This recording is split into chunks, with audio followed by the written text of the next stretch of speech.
Will lemon ने कहा था, सूनर और later there will always be a cost of free stuff. Sri Lanka 22 million की पॉपुलेशन वाला ये देश आज अपनी सबसे बड़े फाइनेंशियल क्राइसिस से गुजर रहा है।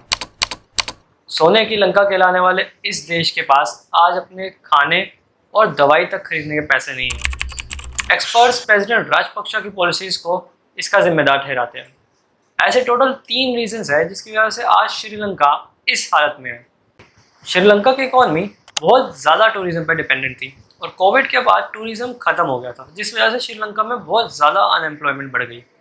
इसके अलावा पिछले सिर्फ 2 सालों में श्रीलंका का डेट 175% से बढ़ा है और आज ये डेट 2.66 लाख करोड़ रुपीस का है। इतने ज़्यादा डेट होने के बाद भी प्रेसिडेंट राजपक्षा ने कई सारे टैक्स कट्स अनाउंस किए, जिसकी वजह से श्रीलंका की इकॉनमी को एनुअली 60,000 करोड़ का लॉस हुआ। पर अब हम श्रीलंका की बात कर क्यों रहे हैं?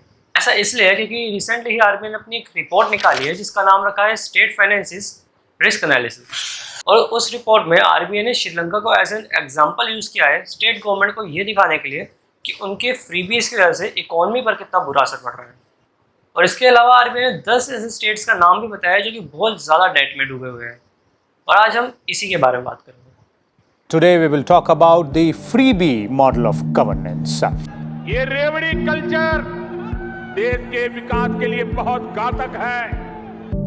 मैं बताता हूँ आपको फ्री की रेवड़ी क्या होती है और मैं बताता हूँ आपको इस देश में फ्री की रेवड़ी कौन बांट रहा है। जब आप अपने दोस्तों के हजारों करोड़ रुपए के लोन फ्री में माफ कर देते हैं, ये फ्री की रेवड़ी है। During every election season, every party is promising something or the other. Free electricity, free laptops, free food processors, free bicycles. The Supreme Court is hearing a petition filed by a BJP leader who wants parties who promise freebies, handouts, to lose their license.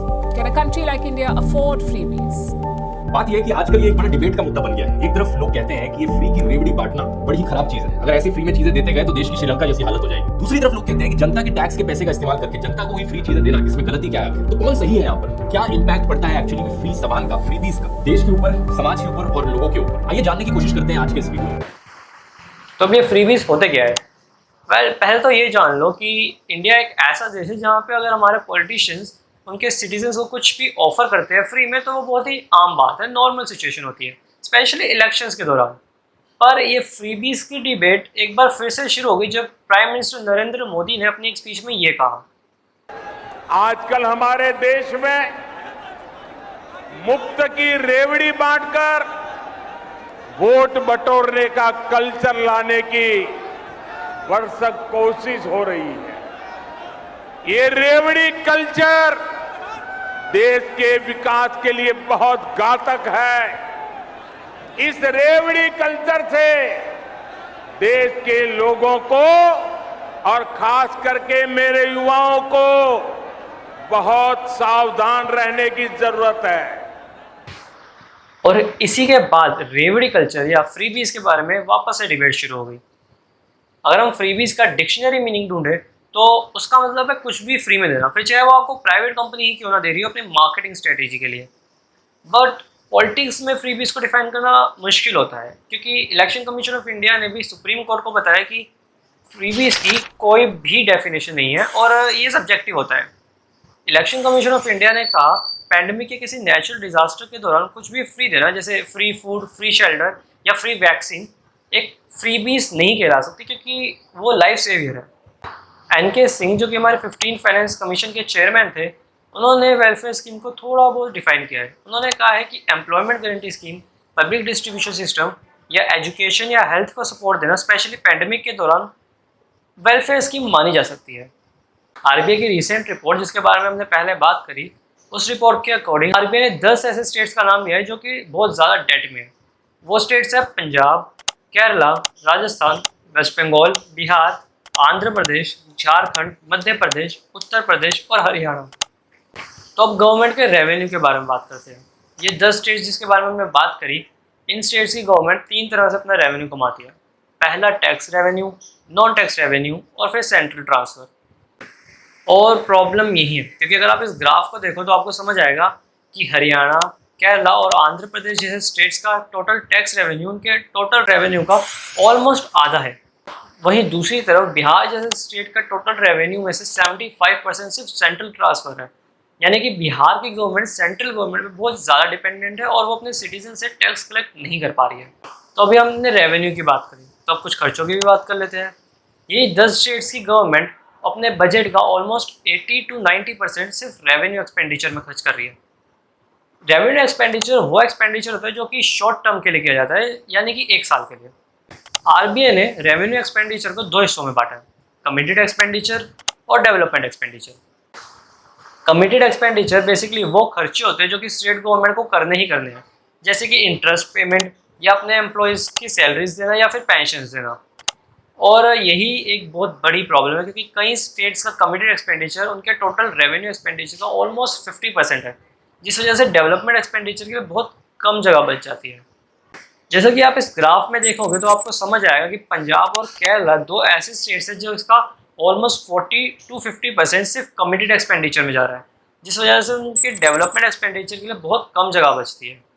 और इसी वजह से वहाँ की government ज़्यादा development पे खर्चा नहीं कर पाती और स्टेट ज़्यादा डेवलप नहीं हो पाता। फाइनेंसिस के अलावा भी ऐसे कई रिस्क या प्रॉब्लम्स हैं जो कि हमारी स्टेट गवर्नमेंट अभी फेस कर रही है, जैसे कि कोविड की सिचुएशन के आसपास अभी भी कई अनसर्टेनिटी बनी हुई है। रशिया यूक्रेन वॉर जिसकी वजह से ग्लोबल फूड और कमोडिटी प्राइसेस बढ़ते ही जा रहे हैं। इसके अलावा वर्ल्ड के सेंट्रल बैंक्स की टाइट होती हुई मॉनेटरी पॉलिसी। इसके अलावा भी कई स्टेट गवर्नमेंट्स इंटरनली भी कुछ प्रॉब्लम्स फेस कर रही है। जैसे रिसेंटली राजस्थान और छत्तीसगढ़ की गवर्नमेंट ने अनाउंस किया है कि वो ओल्ड पेंशन स्कीम को वापस से ला रहे हैं। अब ये प्रॉब्लम इसलिए क्योंकि ऑलरेडी पेंशन्स टोटल एक्सपेंडिचर का 12.5% अकाउंट करती है और आरबीआई के अकॉर्डिंग ये आगे चल के बढ़ेगा ही। इसके अलावा डिक्लाइनिंग टैक्स रेवेन्यू भी एक बहुत बड़ी प्रॉब्लम है, क्योंकि अगर आप इस ग्राफ को देखो तो आपको समझ आएगा कि मध्य प्रदेश, पंजाब और केरला 3 ऐसे स्टेट्स हैं जिनका टैक्स रेवेन्यू टाइम के हिसाब से गिरता ही जा रहा है और इस वजह से स्टेट के एक्सपेंडिचर पे बहुत बुरा असर पड़ता है और उन्हें अपने खर्चे मेंटेन करने के लिए उधार लेना पड़ता है। इसके अलावा फ्रीबीज के बढ़ते खर्चे और डिस्कॉम्स भी एक बहुत बड़ा सरदर्द बढ़ गई है। पिछले 20 साल में ही सिर्फ डिस्कॉम्स को सरकार ने 3 बार बेल आउट किया है। 2017-18 से डिस्कॉम्स का लॉन्ग टर्म लोन बढ़ता ही जा रहा है। नीति आयोग की एक रिपोर्ट के हिसाब से डिस्कॉम्स का टोटल लॉस सिर्फ 2021 में ही 90,000 करोड़ था और इन्हीं लॉसेस की वजह से डिस्कॉम्स टाइम से पे नहीं कर पा रहे। How did we get here? तो फ्रीबीज का इतिहास जानते हैं। Well let me tell you, freebies का इतिहास बहुत ही क्रेजी है एंड लाइक लिटरली क्रेजी है। फ्रीबीज की शुरुआत तमिलनाडु में हुई थी। 1954 से 1963 के बीच में लेट कुमारस्वामी कामराज, जो कि उस समय मद्रास स्टेट के चीफ मिनिस्टर थे, सबसे पहले उन्होंने अनाउंस किया था कि वो स्कूल स्टूडेंट को फ्री मील और फ्री एजुकेशन प्रोवाइड करेंगे। इसके बाद 1967 में द्रविड़ा मुनेत्र कज़गम, जो कि एक पॉलिटिकल पार्टी है, उसके फाउंडर CN अन्नादुराई ने फ्रीबी कल्चर को एक कदम और आगे ले गए और उन्होंने अनाउंस किया कि अगर वो सिलेक्ट होते हैं तो वो 4.5 किलो तक के राइस 1 रुपये में बांटेंगे। और ये गेम यहाँ भी नहीं रुकी। 2006 में DMK पार्टी ने अनाउंस किया कि वो लोगों को कलर टेलीविजन बांटेंगे और उसके बाद से ये फ्रीबीज की पूरी साइकिल बहुत ही क्रेजी होने लगी। कोई पार्टी अनाउंस करती कि वो गैस स्टोव देंगे तो कोई कहते कि वो तो कैश हैंड आउट देने को भी तैयार है। कईयों ने तो फ्री का लैंड तक देने के लिए कह दिया, वहीं दूसरी तरफ कई पार्टीज तो मैटरनिटी असिस्टेंस तक देने को तैयार थी। और उसके बाद 2015 में दिल्ली में आम आदमी पार्टी सरकार में आई और उन्होंने अनाउंस किया कि वो कुछ हद तक फ्री वाटर और फ्री इलेक्ट्रिसिटी अपने सिटीजन्स को देंगे। इसके बाद 2021 में कुछ बहुत ही क्रेजी होता है। थुल्लम सारावनन, जो कि मदुराई तमिलनाडु में एक इंडिपेंडेंट कैंडिडेट है, वो अपने सिटीजन से बहुत ही बड़े बड़े वादे करते हैं और लाइक लिटरली बहुत बड़े बड़े वादे करते हैं। वो कहते हैं कि अगर वो सिलेक्ट हुए तो वो अपने सिटीजन्स को हेलीकॉप्टर, कार, 1 करोड़ रुपए का घर पर हाउस होल्ड, 100 दिन मून की ट्रिप, सोना और घर में हाउस वाइफ्स की मदद करने के लिए फ्री रोबोट और एक आर्टिफिशियल आइसबर्ग्स देंगे ताकि उनकी कॉन्स्टिट्यूएंसी के लोग कूल रह सके। भाई साहब कुछ ज़्यादा नहीं हो गया ये? मतलब कुछ भी। इसके बाद उन्होंने क्लैरिफाई भी किया कि वो बस एक पैरोडी बनाने की कोशिश, जो कि बहुत ज़्यादा फ्रीबीज देते हैं। तो अब जानते हैं कि क्या हमें फ्रीबीज की ज़रूरत भी है। वेल, इस सवाल का आंसर देने के लिए हम दोनों साइड के आर्ग्यूमेंट्स को जानेंगे। पहले जानते हैं कि फ्रीबीज के फेवर में क्या आर्ग्यूमेंट दिए जाते हैं। फैसिलिटेट्स ग्रोथ, ये ग्रोथ में हेल्प करते हैं। एंड लाइक लिटरली ये ग्रोथ में हेल्प करते हैं। ऐसे कई एविडेंस है जो ये दिखाते हैं कि अगर हम सही से और सही जगह पे खर्च करें, जैसे कि public distribution system, employment guarantee scheme, free education और फ्री हेल्थ प्रोवाइड करना, ये लॉन्ग रन में फ़ायदेमंद होते हैं क्योंकि इससे हमारी पॉपुलेशन हेल्दी और हमें एक स्ट्रॉन्ग वर्क फोर्स मिलती है, जिससे हमारी प्रोडक्शन कैपेसिटी बढ़ती है और इवेंचुअली हमारे जीडीपी भी बढ़ती है। Boost industries. अब तमिलनाडु और बिहार दो ऐसे स्टेट हैं जो कि अपने वहाँ की औरतों को फ्री की सिलाई मशीन, साड़ी और साइकिल देने के लिए बहुत फेमस है। और ये सारी चीज़ें सरकार आखिर उसी इंडस्ट्री के मैन्युफैक्चरर से ही तो खरीदती है, जिससे कि उस इंडस्ट्री को एक बूस्ट मिल जाता है। Helps the lesser developed states. अब इंडिया में ऐसे कई स्टेट्स हैं जो कि ज़्यादा डेवलप नहीं है और उनकी पॉपुलेशन या फिर ज़्यादातर पॉपुलेशन बिलो पॉवर्टी लाइन है। और ऐसे स्टेट्स में ये फ्रीबीज ना सिर्फ लोगों की डिमांड होती है बल्कि उनकी ज़रूरत भी होती है। बस फ्रीबीज अगर सरकार इन्हें प्रोवाइड भी करेगी तो वो इवेंचुअली उनकी अपलिफ्टमेंट में ही मदद करेंगे।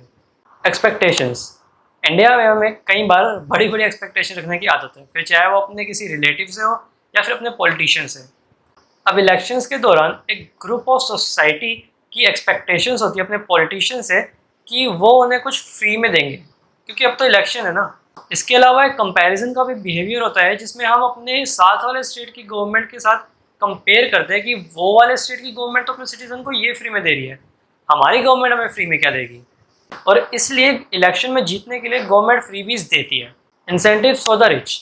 कई अमीर बिजनेसमैन्स को गवर्नमेंट फ्रीबीज देती है जिन्हें हम सब्सिडीज़ के नाम से जानते हैं। और इस वजह से ही लोगों के मन में भी एक धारणा होती है कि जब इतने बड़े बड़े अमीरों को गवर्नमेंट फ्री में दे सकती है तो फिर एक आम आदमी को क्यों नहीं। तो अब फ्रीबीज के अगेंस्ट में जो आर्गूमेंट दिए जाते हैं उनके बारे में बात करते हैं। Unplanned promises. लोगों के मन में एक धारणा होती है कि जो ये पॉलिटिशियंस फ्रीबीज देते हैं वो शॉर्ट टर्म की लालच में या शॉर्ट टर्म प्लानिंग के हिसाब से देते हैं, वो फ्यूचर का नहीं सोचते। पर ये वाला आर्गूमेंट बहुत हद तक गलत है, क्योंकि जब तमिलनाडु में वहाँ के चीफ मिनिस्टर एम.जी. रामाचंद्रन ने mid day meal scheme announce की थी तो इसे भी बहुत हद तक क्रिटिसिज्म मिला था। बट डेटा ने ये दिखाया है कि मिड डे मील स्कीम के बाद से ही स्कूल में अटेंडेंस बहुत ज़्यादा बढ़ी है, क्योंकि मिड डे मील स्कीम की वजह से ही पेरेंट्स को अपने बच्चों को स्कूल में भेजने के लिए कुछ फ़ायदा देखने लगा। Destroys credit culture.